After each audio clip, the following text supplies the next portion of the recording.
We putting work, turning nothing into something.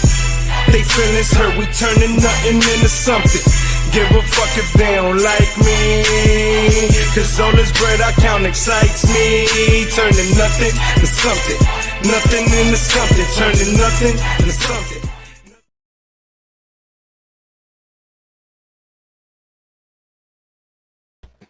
What up, what up, what up, what up? What's going on, everybody? What is going on a good Monday evening? And a lot better vibes than the last time we were together, right? As what we were together last was what, Friday night. We came through a little bit, just to talk about the frustration that we were all feeling as a fan base. Let me not say all, because that was the whole conversation, right? The debate back and forth, and the ultra positive trying to tell the ultra negative to calm the hell down, and the ultra negative trying to tell the ultra positive to shut the hell up, and so on and so forth. And we were saying, hey, listen, we understand those that are frustrated, especially if you've been around this team for a certain amount of time, you're gonna feel a certain level of frustration. But my whole thing was like, hey, listen, let's understand it's still early. I joined in some of the frustration because what we were watching there to start the road trip wasn't fun to watch, right? Um, we were watching not too good defense. The offense was non-existent, right? As we lost those games to the Cardinals 3-0 and then 2-1. And we're not going to spend too much time on that again because we were here on Friday and we spoke about what we had seen in the Cardinals. We had seen an uninspired Francisco Lindor, so all the conversation starts coming up again with him and Soto. And, I'm saying maybe he should have been sat down for his lapse in judgment, or for his mental what do you call it? Just for falling asleep out there or not being mentally in the game. But Mendoza decided to not do that. Okay, whatever. It is what it is. But the important thing is they kept playing ball, right?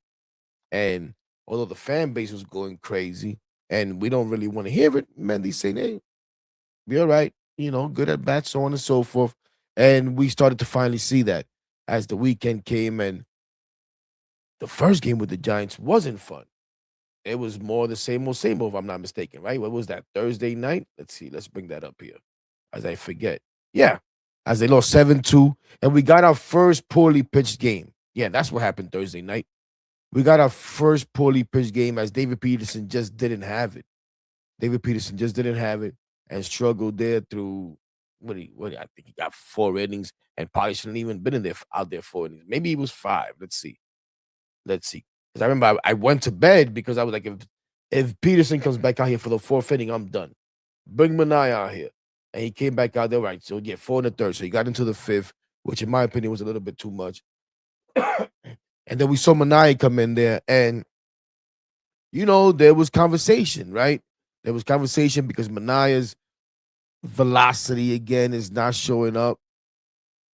Maybe he had like 1 mile an hour more than we had seen. But he got the job done for the most part. It didn't look pretty. There were some hard hit balls that you worry about, right? The control wasn't exactly where you would want it to be. Shout out to you guys, man. Shout out Junior. Shout out Daniel. Shout out, I don't know, JP. Oh, JP. Yeah, JP. Thanks for joining, guys. Thanks for joining. Bring some more people. Hey, listen, it is what it is, man. Where were we? So Thursday night, we got our first poorly pitched game. Peterson just didn't have it. But it turns out that Manaya, even though it didn't look pretty, ended up helping out this team as he saved the bullpen there. And we were able to use that bullpen when you come to yesterday. But before that, we had some breakouts. We had Marcus Semien, who had been struggling, who I suggested also that maybe Mendoza should give a day off. And Mendoza said, no, I'm going to play Marcus Semien. And Marcus Semien answers, I believe it was Friday night. He went 3 for 3. And I apologize, ladies and gentlemen. You know me, my memories sometimes be shot. But we'll bring it up here to refresh our memories and see. But Marcus Semien had a little resurgence. You saw Mark Vientos start getting in the lineup, and he really start having resurgence. I don't know. Marcus Semien just had a breakout. My guy Vientos had a resurgence. But the Mets go out there and win 10-3 as they got up early. And I remember that was the game that McClain pitched. And in the pregame space that we do, I'm like, you know what? We need McClain to go out there and give us 5 shutout innings. Get through 5 innings without giving up a run. Let's see if this team can maybe give you a nice lead, give you 3 runs or so, whatever the case may be, and we go from there, right? If you want to give up some runs, go ahead and do it in the 6th inning. Well, he did even better than that as he went out there and threw 5 perfect innings. So shout out Nolan McClain for that Friday night and gave us exactly what we needed, right? Acted like a stopper of sorts. We were on a 3-game losing streak, right? So he goes out there, throws 5 perfect innings. The offense gets 2 runs early in the 1st inning. Bichette drives in a run. Brett Beatty drives in another run on a ground out. But then the offense breaks out. And we see again Marcus Semien. What did he do that day? Yeah, 3 for 5, 3 RBIs. We saw Alvarez go back-to-back with Marcus Semien and actually have 2 home runs that day. Alvarez, who had us a little frustrated, and we talked on Friday how he was a little sloppy. He was getting a little sloppy behind the plate and a little sloppy at the plate, maybe trying to pull too much, pulling away, swinging at pitches on the outer half of the plate, letting balls go off his glove, and just frustrating us. Well, he answers back. He bounces back. Has a 2-home run game there on Friday. For some reason, sat on Saturday. And then had himself another hell of a game yesterday on Sunday. But we started on Friday to see the offense come along and start joining the great pitching that we've been getting. Because we've been getting the pitching, but the offense was MIA. And it's frustrating because although we were seeing good at-bats, the results were in there. And then some of the at-bats were questionable. And we know Bichette. We've talked about Bichette having the questionable at-bats, looking like he was trying to do too much, and then admitting that this was the case. But we've now seen him relax a little bit. Still hasn't had, I want to say, like that breakout game. But he had 3 hits on Friday night. You want to say that was it? I think he's followed it up with a hit almost every game since. Marcus Semien has continued to hit. We saw Mark Vientos get himself 2 hits that night. But the thing that impresses me more about Mark Vientos, ladies and gentlemen, is what we've been asking for. More patience at the plate, better zone recognition, not swinging at those pitches out of the zone. And then, to me personally, the highlight of the weekend, or the most important thing that happened this weekend, was 2 guys.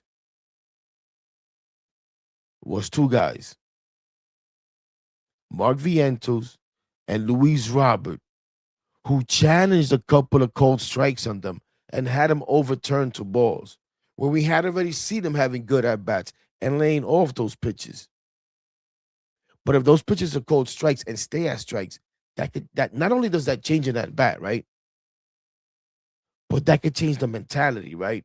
And we know that as a team, and I think we have to think about this also when we think about the offense and the struggles of the offense.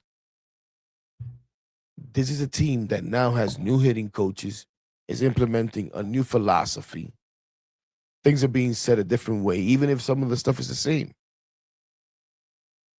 Things are probably being said a different way by different messenger, right? But more importantly, they're working on being a different type of team. So for the new guys, and especially the new guys that already are known as good balanced hitters, not a big deal. For the guys that been here, that were under Jeremy Barnes with the whole let's do damage and we'll let go a pitch that we could possibly put in play and get a hit on, or whatever the case may be, because we want to wait for the next pitch that we can hit out of the ballpark and do damage. It's going to take some adjustment for these guys now, to take what the pitch is giving you. Yeah, we want to do damage. when the opportunity arises. But mainly, you want to have good at bats. You want to try to put the ball in play more often than not. And we've seen the fruits of that early on already. We've seen the fruits of it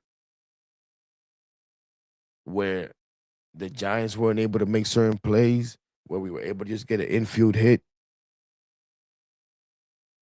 That's what happens when you put the ball in play.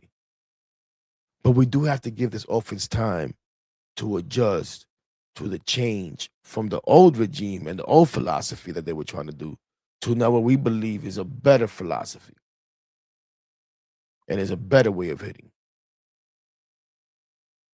And I'm loving it. I'm loving it. And we're starting to see it. But I think that was crucial. I think that was crucial for Mark Vientos and Luis Robert to be able to get those challenges and win those challenges to encourage them that what they're doing and the process that they're doing is the right thing. Because again, if those calls go the other way, then maybe now they're fishing and now they're swinging at those pitches the next time. And you don't want that. Because the reality is, those are pitchers' pitches. You're not going to do anything with it. You might get lucky every now and then and get a little blue pit off the end of the bat or whatever the case may be. But you really don't want to be swinging at those pitches. You want to let them go. Hopefully the umpire does the right thing, calls them a ball. And now let's be honest. Some of these, like a centimeter or even less, in or out of the zone or on the line, let's say. But we go nuts about the umpires. But great to see the offense finally joining the pitching that's continued to do the damn thing.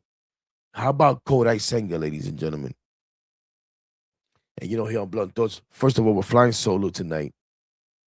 We've been busy as hell, so we really haven't had much preparation except for what's in my brain. So if we really run around all over the place, we're really going to run all over the place today. We're really going to be all over the place today.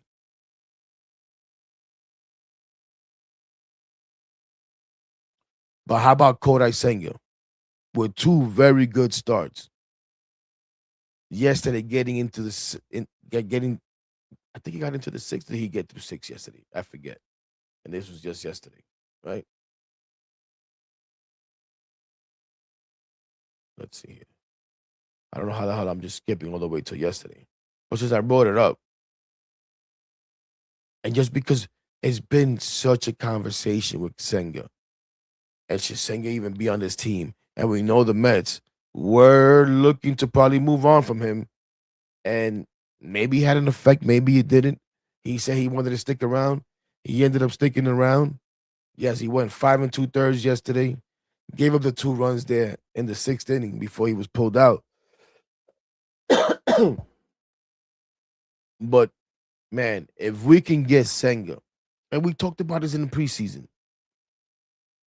Yes, a lot of ifs on this team, a lot of ifs with the rotation. But if Kodai Senga can first stay healthy, right? If Kodai Senga can first stay healthy, because when he's been healthy, he's been pretty damn good. And then perform the way he's performing, and Peralta and McLean are what we think they're going to be. And not that Peralta's been great, but, we think he's going to be better. And he may not be like, everybody's ace, but he's our ace for now. McLean has gotten off to a pretty damn good start. McLean out there throwing wiffle balls. So if you have Kodai Senga be able to perform to that ace level that we debated, right? That some people felt like, oh man, maybe Kodai Senga is an ace. Some people felt like he wasn't. Dime a ver, Ramo. But if Kodai Senga could perform up to that level and push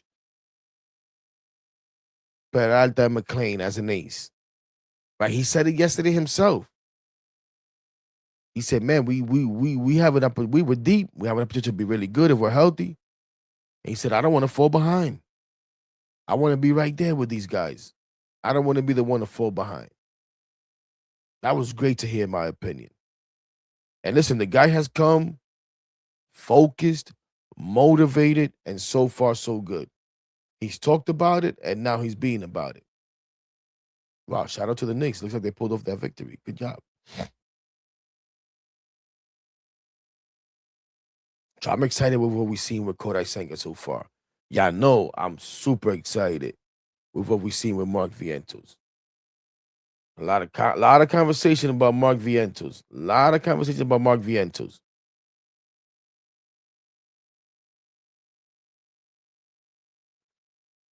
And, should he be on this team? And if he wasn't on this team, he had no role on this team.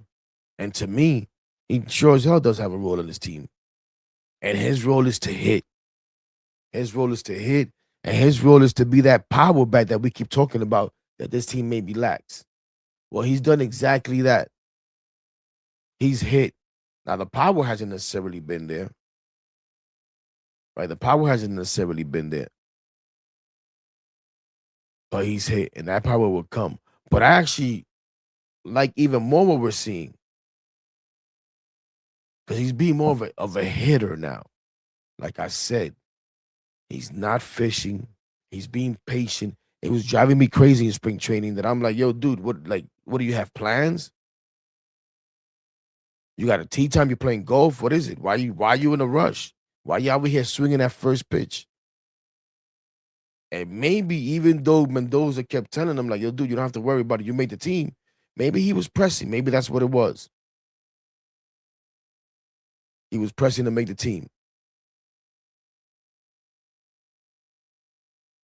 But now that the season has started, and it took a while for him to get in the lineup, and shout out to him, now he's made it so that he can be taken out the lineup. Can be taken out the lineup. You damn right, keep him in the lineup. What up, Kay? But I'm extremely happy for Mark Vientos. Now, I did forget. I apologize because I meant to lead with this.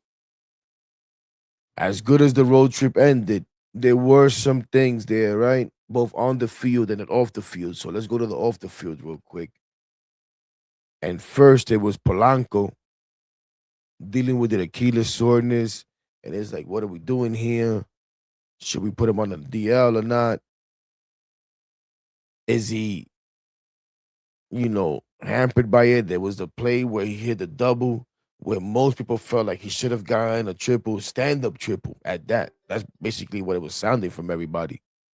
And to me, to be honest, I didn't feel that way. I didn't see him laboring when he got the second. I saw him running hard, not think he could get to the third. Maybe he didn't want to push it, maybe, in his mind. But I didn't see that as he was running. So I didn't make a big deal of it. People did. But credit to him, mainly at DH, which, listen, Mendy told us all spring, he's going to be seeing a lot of DH. We have to be careful with him because of the knees. Now, this is something different. This is something different than the knees. This is new. But he's been able to stay out there. The results haven't necessarily been there. He got the big double yesterday, though, to get things started. But he's hit the ball hard, and he's been able to get out there. But that's one thing that we found out as we went out west, or as we went out on the road trip, first to St. Louis, and then out west to San Francisco.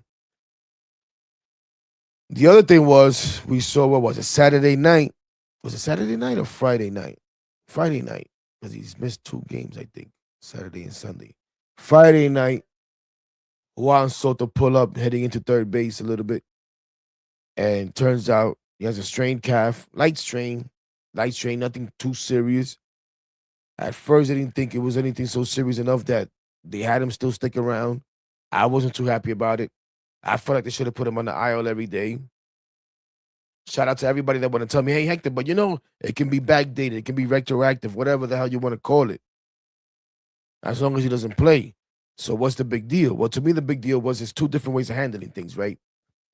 If you're not on the IL and you're day to day and you're getting treatment and you're this, but your focus is to try to see if you could get on the field, is a different treatment, is a different mentality, is everything is different than if you just go on the IL and say, you know what, we're going to get better.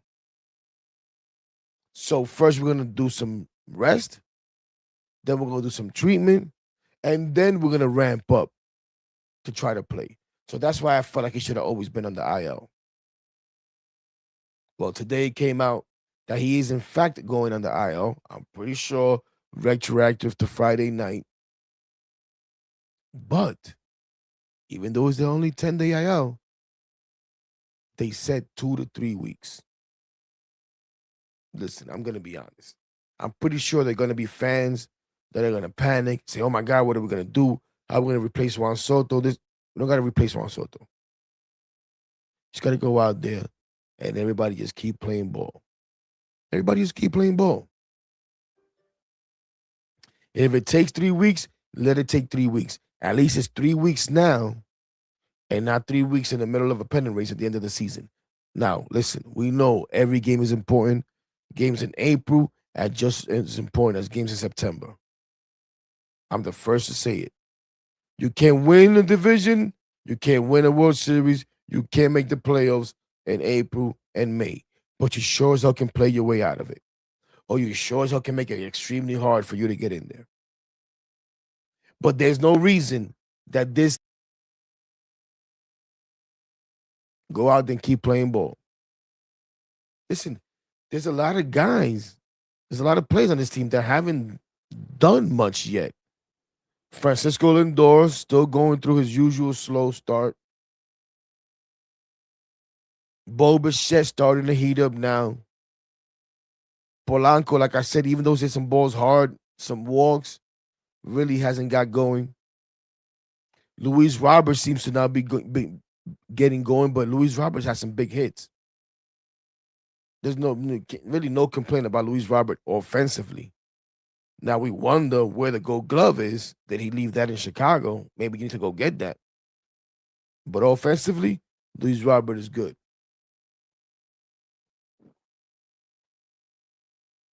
Alvy again.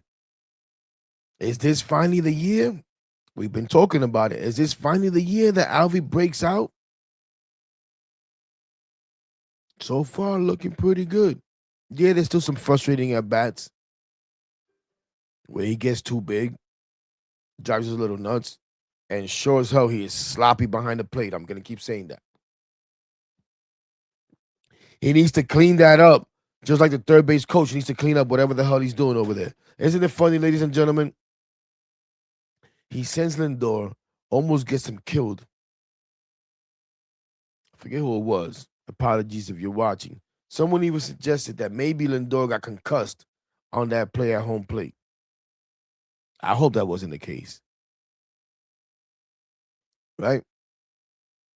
But you almost get Lindor killed. You guys tell us after the game that you're trying to be aggressive, and that was a good send.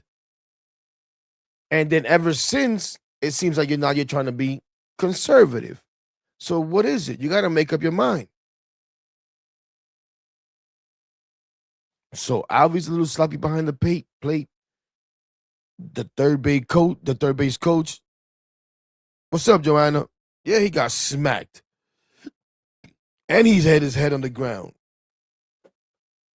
The third base coach sloppy as hell. The defense, though good, not great. Some mistakes, little cleaned up the last couple of games. Robert, though, not as polished so far as we would look. Maybe that's when we could talk about these guys have to gel. You got a lot of new bodies. When we talk about stuff like that, right? Outfielder coming in, infielder going out, little things like that. Maybe it has something to do with that. But Vientos has looked pretty good at first base. I had people talk about his throwing the first game. And I'm like, he maybe made one bad throw to David Peterson where it was on Peterson's back hip, but still went right over his off his glove. Catch the damn ball, Peterson. Other than that, I think Vientos played a pretty damn good first base. And we know the bat has been there.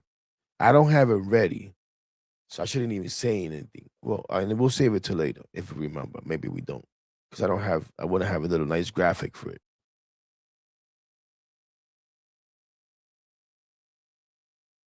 But the other thing is, and again, we're gonna do this quick. So maybe we out of here in 30 minutes or so. That'll be a record for us, right? But again, shout out to those of you that are in here. Not many, but I get it. I get it. Some people on vacation, kids off of school. There's other streams going on, I believe. But we couldn't come through last night. And this little time that we have right here, we wanted to take advantage. Another conversation that I'm starting to hear that I don't understand. Oh, first to finish off on Soto and the injury. So Soto out 2 to 3 weeks. Now, I was a little surprised that the guy called up was Ronnie Mauricio. I apologize for my voice, ladies and gentlemen. To be honest, I was also umpiring today, so the voice is a little tired. Um, but they called up Ronnie, and I'm not sure. Like, we know Ronnie needs to play. Ronnie needs to get at bats, right? Where's Ronnie gonna play right now? Where's Ronnie gonna play right now? We can't say, oh, you're gonna play him at DH and you're gonna put Beatty in the outfield because you already have someone at DH in Polanco. Right now, you're gonna put Beatty in the outfield, you put Vientos at first base every damn day, and you DH Polanco. That's what I would do. So where's Ronnie's role? To sit on the bench and be a pinch hitter? We're gonna do that again? I didn't look how he was doing in the minors. And if he was killing it out there, that's why they feel like they should do it. But I don't know if bringing up Ronnie was the right guy to bring up, to be honest, in my opinion. I thought maybe you bring up an outfielder. You know what I'm saying? Now, again, I haven't. Let me see if I can take a quick look. I haven't looked like at options and stuff like that. So I don't know if Pache, Melendez have any options. Maybe that has something to do with it. But I just don't understand bringing Ronnie up. Where I personally, right now, I don't see the playing time and where it's coming from. Yeah, I know Ronnie can play those positions. You're gonna sit Bichette right now. You know what I'm saying? You're gonna sit Bichette. You're gonna sit Marcus Semien right now. I don't see that happening. So when is he gonna play third base and second base? Exactly. You know, yeah, he could DH. He could DH. You're gonna sit Polanco. So the ironic could DH. Is that what we're gonna do?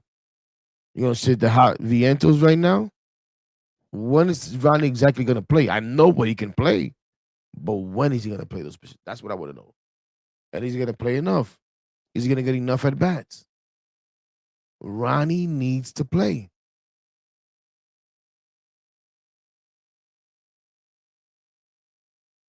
Ramos says Ronnie doesn't sit anyone on this roster. And that's the truth.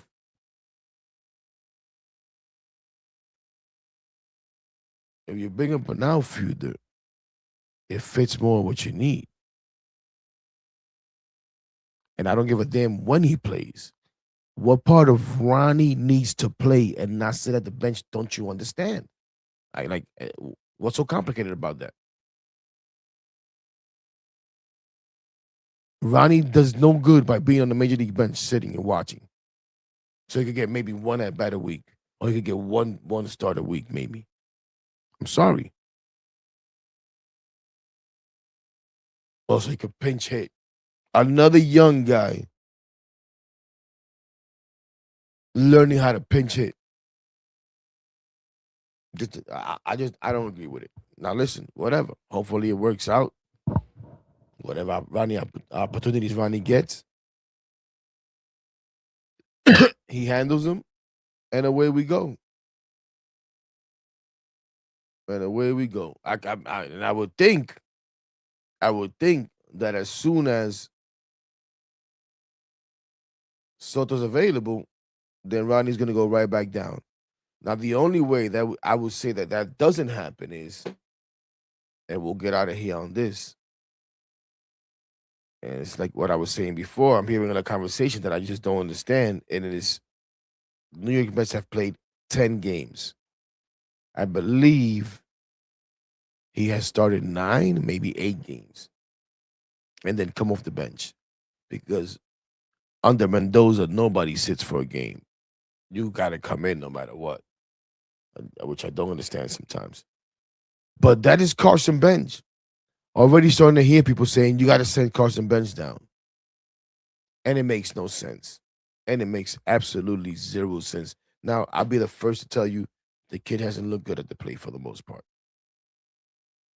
The kid has looked overmatched at the plate. Can't handle a fastball. But to me, it's more because his swing is long. I don't know if it's the home run that he hit on opening day. And Joe, if you're watching, I know it was off a slider. You've told me a million times. I get it. But I don't know if that's made him home run happy. I don't know if that's made him home run happy. But the swing is too long, and he needs to calm down. Get back to what you do, kid. Just put the ball in play, spray the ball all over the field, use your speed, steal some bases, and leave the power to everyone else. But to me, the conversation to send them down makes absolutely no sense whatsoever. None.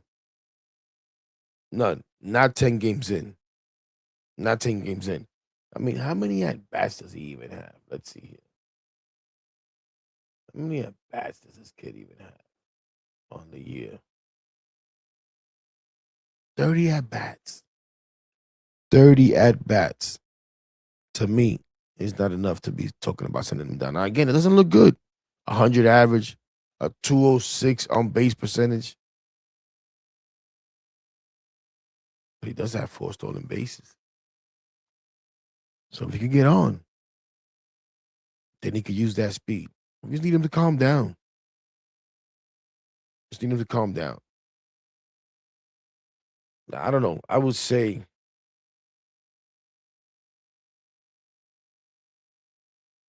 I don't know, 100 at bats or so. At 100 at bats, if he's still going this bad, probably you could possibly send him down. And if he does go down, it's not like the end of the world either. He's not the first one. But I think it's too early to start the conversation, me personally. I think we got to be a little bit more patient. Like, we want these young guys to come up here. And then when they're up here and they don't have immediate success, we're like done with them. It makes no sense. At the same time, I heard people when Soto got hurt, like, oh, the Mets should bring him Moravito, maybe even an AJ Ewing. Like, whoa, really? Really? We're just watching one of these young guys, the younger guys, let's say, struggling a little bit. We're watching some other young guys that are now not as young in the Vientos, Alvi, Beatty, that we're still trying to figure out what the hell they are. And we should just bring the next guy up. No, no, not yet. Not yet. Let's see. For those of you here in New York City that you may not know, and we're planning on going to the game tomorrow and Wednesday night, those games are no longer Tuesday night and Wednesday night. Those games are now mid-afternoon, late afternoon, as both games have been changed to 4:10 starts by the Mets because of the weather expected here in New York the next couple of days, which is expected to be a little chilly, a little cold. I think maybe even some rain tomorrow night. I'm not sure. So the Mets decided to make the games a little bit earlier to help the fans out. Even gave out free tickets for those 2 games. So shout out to the Mets on that. But beware of that. So Tuesday night, Wednesday night games against Arizona have been moved to 4:10 p.m. start. For those that don't know. But I'm pretty sure everybody already knows. On that note, I think we're going to get out of here, ladies and gentlemen. Again, just wanted to be responsible. Wasn't able to do this last night. Maybe not as prepared as we should be. But overall, I think it was a good road trip. It was a good bounce back. A good bounce back for the team. A good bounce back for certain players. And not just keep it going. Now just keep it going. You got the A's coming in here who, come on. I mean, I know they're expected to do well this year, but I believe they're like 3-6 or whatever I think I saw. But before that, you got the Diamondbacks, who are also struggling, but are also supposed to be better. Don't be the team that these teams get right against. Don't be the team that these teams get right against. We talked about Friday changing the narrative. We've been talking about changing the narrative, and the players on the field, the only ones with the ability to change the narrative. Well, they started to do that this weekend. Let's continue to do that. Let's continue to do that. So we don't have to keep hearing this nonsense anymore about the team would have lost the team yesterday. We heard all of that after the first game. And then they went on a 3-game losing streak and lost a bunch of games the same way that they lost them last year. But the idea is that more often than not, they are going to win those games. The idea is that we're not going to go 0-70, whatever the hell it was, after trailing it after 8 innings.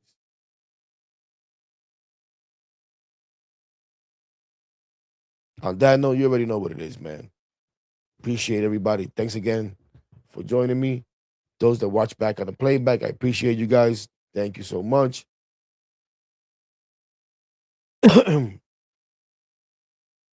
Yeah, no. They came back. They came back. We know they didn't come back last year. That's for sure.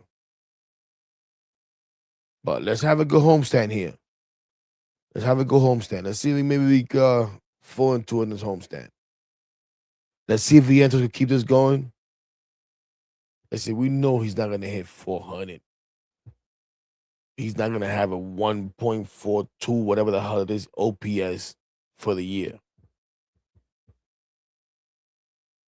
But what we don't want is 2025 Mark Vientos.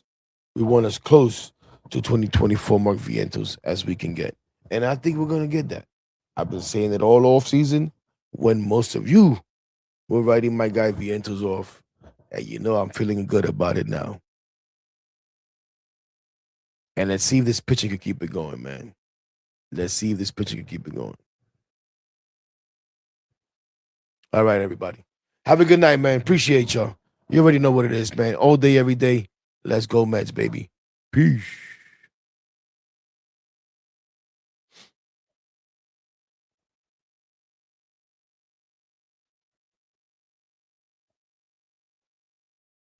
Full of animals and we made ourselves with minimal. Fuck you, no subliminals. Putting in this work, nigga. That's why they feelings hurt, nigga. Swear we need a hearse cause we rep our shites to the dirt, nigga. If I'm in the club, I'm